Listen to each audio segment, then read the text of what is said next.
Olá, pessoal! Vamos iniciar nossa aula de emergências psiquiátricas. O objetivo dessa aula é que vocês consigam identificar quais são os sinais e sintomas e fazer a melhor conduta em cada situação. Para isso, é necessário que vocês primeiro saibam identificar e excluir causas orgânicas e manejar as situações de risco nos transtornos psiquiátricos. Quais seriam as situações de risco? A gente considera risco as situações emergenciais em que há necessidade de intervenção imediata, caso contrário, o paciente pode ir a óbito. E existem as situações de urgência em que há necessidade de uma intervenção, caso contrário, o paciente pode ter prejuízos, mas dificilmente irá a óbito. Então, quais as situações de emergências que a gente avalia na emergência psiquiátrica? Paciente violento, então ele deve ser manejado porque ele traz risco para si e para terceiros.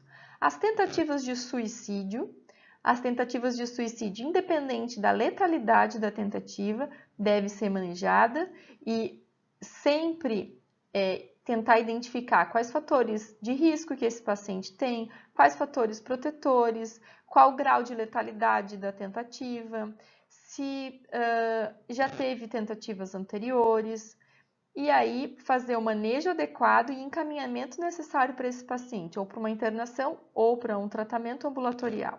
O estupor depressivo é quando o paciente fica pouco responsivo ao meio, ele não come, não se hidrata e isso pode sim causar risco a esse paciente. Excitação maníaca, vocês lembram do filme do Mr. Jones, em que o ator principal, o Richard Gere, ele se colocava em situações de risco por estar em mania? Então isso também acontece com os pacientes na fase maníaca. Eles se expõem a riscos, muitas vezes sem ter essa noção, né, esse juízo crítico em relação ao que eles estão fazendo. Dessa forma, eles podem cometer o suicídio não, mas chegarem a óbito e isso ser encarado ou identificado como suicídio. E automutilação também, sempre observar quais os fatores de risco desse paciente e fazer uma intervenção imediata. Algumas situações de urgência em que deve ser feita uma intervenção rápida, não imediata, é quando o paciente está com comportamento bizarro, quando ele tem sintomas psicóticos e não está se colocando em risco, quadros agudos de ansiedade e quadros conversivos. Muitas vezes, vocês vão estar de plantão e vai chegar pacientes com sintomas conversivos, vocês vão falar, lá vem o apitizento, lá vem o piti. O piti vocês têm que encarar como algo grave, porque é uma incapacidade do paciente em lidar com algumas situações e ele acaba exteriorizando isso, pondo essa tensão em forma de sintoma. Então, é necessário ter uma boa orientação desse paciente e uma conduta adequada. E qual é o objetivo do atendimento de emergência? O que eu devo fazer no atendimento de emergência? Estabilizar o quadro do paciente, primeiramente. Tentar fazer uma hipótese diagnóstica, então não há necessidade de eu ter já o diagnóstico, eu vou fazer uma hipótese, dentro dessa hipótese, algumas condutas. Sempre excluir causa orgânica. Vocês sempre vão me ouvir que devem ser excluída a causa orgânica. O transtorno mental ou a manifestação de sintomas de transtorno mental é exclusão para um transtorno mental. Então, primeiramente, se o paciente tem um quadro de pânico característico, dor torácica, coração acelerado, medo de morrer, sensação de que está infartando, vocês não podem falar para o paciente que aquilo é só uma crise de pânico, como muitos colegas falam, é só uma crise de pânico e não fazem nada com o paciente. Vocês têm que fazer eletrocardiograma, enzima cardíaca, CKMB e CK, e se vier tudo ok, vocês vão orientar esse paciente, possivelmente aquilo é uma crise de ansiedade e vão fazer a orientação adequada e o encaminhamento necessário para esse paciente. Sempre que vocês chegarem numa emergência ou forem se apresentar para o paciente, sempre relatar o que irão fazer. Isso é muito importante. Quando o médico vai abordar o paciente que está agitado, sempre deve falar para o paciente que está ali para ajudá-lo e que vai fazer o possível para tentar acalmá-lo, né? A gente vai fazendo, a pessoa vai chegando ao paciente, chegando próximo ao paciente, explicando o que será feito. Dessa forma, o paciente não se assusta, entende e muitas vezes colabora com a intervenção médica. E é bem importante, de fundamental importância, algumas perguntas, elas são primordiais. O paciente tem risco de agitação psicomotora? Se ele tem risco, precisa proteger esse paciente e a equipe. Ele tem risco de heteroagressividade? Então, isso é importante também. Ele está num ambiente seguro? Se ele tiver uma agitação psicomotora, a equipe está segura? É função do médico do plantão também resguardar a segurança da equipe. Então, pensar nesses aspectos. E também, é um problema orgânico? Vocês lembram o que faz a gente pensar em problema orgânico? Alterações do casome. Consciência, orientação, memória. Então, existe alguma alteração? O paciente tem alteração de sinal vital? Ele tem algum déficit neurológico focal? Tem déficit de atenção, orientação, memória? Tem alguma apraxia construtiva? Vamos lá. Ele está intoxicado ou em abstinência por alguma substância? Isso é importante, porque se eu pego um paciente a primeira vez com um quadro maníaco e ele acabou de usar a cocaína, ele pode estar sob efeito da substância. Se eu pego um paciente em delírio, que está vendo mosquinha, que está vendo cobra e está muito agitado, não consegue entrar em contato com o médico, está bem agitado, ele pode estar numa abstinência alcoólica? Então, isso também deve ser investigado. O paciente está psicótico? Então, ele tem quebra de realidade, tem alucinações e delírios, tem juízo crítico da sua situação? Ele tem risco de suicídio ou homicídio? Então, ele está se colocando em risco? Ele está colocando outras pessoas em risco? Qual é a capacidade de autocuidado desse paciente? Existe algum familiar responsável por ele ali e que a gente possa contar caso a decisão seja de um tratamento ambulatorial? Então, agora eu vou enfatizar para vocês quais os sinais de organicidade. Então, quando que a gente vai suspeitar de situações orgânicas? Lembrem sempre, a manifestação psiquiátrica de algum sintoma, manifestação por exemplo, uma alucinação. Ela é manifestação de um sintoma de uma causa orgânica ou de um transtorno mental de origem? Essa resposta sempre vai ser excluir uma causa orgânica para então fazer com que seja de uma situação mental, de um transtorno mental. Tá? Isso é bem importante vocês terem em mente que sempre causas orgânicas devem ser descartadas, tá? Quando que eu vou suspeitar de organicidade? Então, quando que a luzinha vermelha vai piscar? Presta atenção que pode ter algo orgânico. Quando o início é súbito, normalmente os transtornos mentais têm início insidioso, então quando acontece algum início súbito, tem que acender a luzinha. Quando os sintomas flutuam, então não mantém uma constante nos sintomas, uma hora o paciente tem mais sintomas, outra hora ele tem menos sintomas.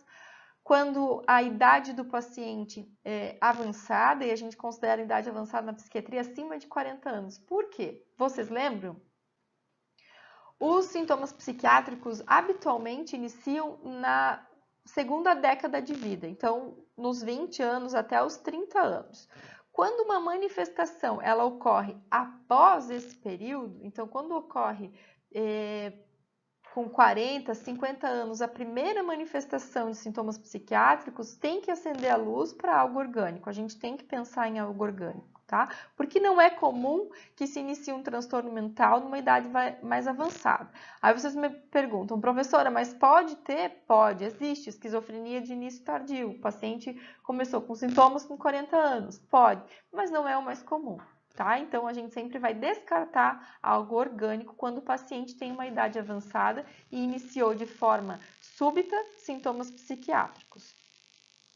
Doença clínica, se o paciente tem doença clínica pré-existente, ele tem alguma doença psiquiátrica pré-existente também, ele já faz tratamento, então é um paciente que faz tratamento para transtorno bipolar. Ele está tendo uma crise de mania, então eu vou entender que é uma crise de mania. Precisa fazer todos os exames? Dependendo da situação, alguns exames serão feitos, dependendo da situação, não. Alucinações não auditivas. Então, isso é bem importante, pessoal. A alucinação, quando existe a presença de alucinações não auditivas, fazem-nos pensar em algo orgânico. Como eu falei para vocês, a história da abstinência alcoólica, né? O paciente em uma síndrome de abstinência alcoólica, ele pode ter alucinações visuais, zoopsia, vê bichinhos, às vezes vê cobra num fio, ele vê como se fosse uma cobra. Então, tem que piscar o sinalzinho de alerta. E sinais e sintomas neurológicos. Se no exame físico vocês observarem que existem sinais neurológicos focais, deve ser sim investigado a causa orgânica. Não esquecer de quais alterações no exame de estado mental que eu vou esperar quando estou avaliando um paciente e penso que pode ser algo orgânico. Consciência, orientação, memória, atenção. Sempre testar essas funções. Eu posso usar o exame de estado mental, mini mental, né, o mini exame de estado mental, que é aquelas 23 perguntas que vocês vão fazer para o paciente, ou testar de uma forma mais prática, né, fazendo algumas perguntas objetivas. Apraxia construtiva é uma forma também, então pede para desenhar um relógio, não conseguiu desenhar um relógio, pode ser algo orgânico. Catatonia, então se o paciente está catatônico, sempre pensar em algo orgânico, descartar, não posso, isso é uma catatonia por uma depressão grave, isso é uma catatonia num paciente esquizofrênico. Não, pensem e avaliem se não tem algo orgânico que esteja justificando isso. E se o paciente teve algum trauma crânioencefálico recente, principalmente nos pacientes agitados e agressivos, eles podem ter tido algum trauma anterior. A anamnese na emergência, ela deve ser sempre, não vai ser uma anamnese como a anamnese que vocês fazem no ambulatório. Ela vai ser mais objetiva, sempre focada na queixa do paciente. Vocês vão focar na queixa do paciente e esmiuçar essas queixas, né? Saber quando começou, qual o fator desencadeante, tudo isso com o paciente ou o familiar. Se o paciente não tiver em condições de responder, vocês vão agir, atuar e então falar com o familiar. Outras fontes é sempre importante, então como eu acabei de falar, e lembrar de descartar causas orgânicas. E os exames, quais exames a gente solicita, né? Basicamente, hemograma, TGO, TGP, creatinina, eletrólitos, então quando você está pensando num distúrbio hidroeletrolítico, em alguma infecção, TSH também. Infecção, a gente vai pedir raio-x de tórax, ITU, exame de urina, né, para ver se tem alguma ITU, que às vezes no idoso eles fazem sintomas de delírio e eles estão com alguma causa clínica, orgânica, um distúrbio hidroeletrolítico ou mesmo uma infecção. Se a gente tratar a causa, melhora o sintoma psiquiátrico, não necessariamente precisando usar um antipsicótico. Alterações cardíacas, então o paciente fez abuso de alguma medicação, pede eletrocardiograma para ver. Se tem intoxicação por alguma substância, tenta dosar essa substância no organismo. Se tem déficit cognitivo neurológico focal, pedir tomografia crânioencefálica. E pacientes com prejuízo cognitivo, eu vou investigar causas reversíveis de demência. Então, o paciente está com alteração de memória, está mais confuso e não foi tão insidioso, investiga. Pede VDRL, HIV, TSH, sífilis, né, que é a VDRL, vitamina B12 e as hepatites. Sempre investiga. Então, pessoal, a primeira parte da nossa aula terminou. Essa primeira parte, o objetivo era que vocês entendessem e compreendessem a importância de descartar causa orgânica nos pacientes que são atendidos no pronto-socorro com alguma manifestação psiquiátrica, algum sintoma psiquiátrico, que pode ser de um transtorno mental ou pode ser de alguma causa orgânica. Eu usei essas duas fontes, então o livro de emergências psiquiátricas do Quevedo e esse artigo de emergências psiquiátricas, manejo de agitação e risco de suicídio. Esses dois, o artigo vai estar disponível para vocês no material didático e a emergência vocês acessam pela biblioteca, tá bem? Até o próximo vídeo.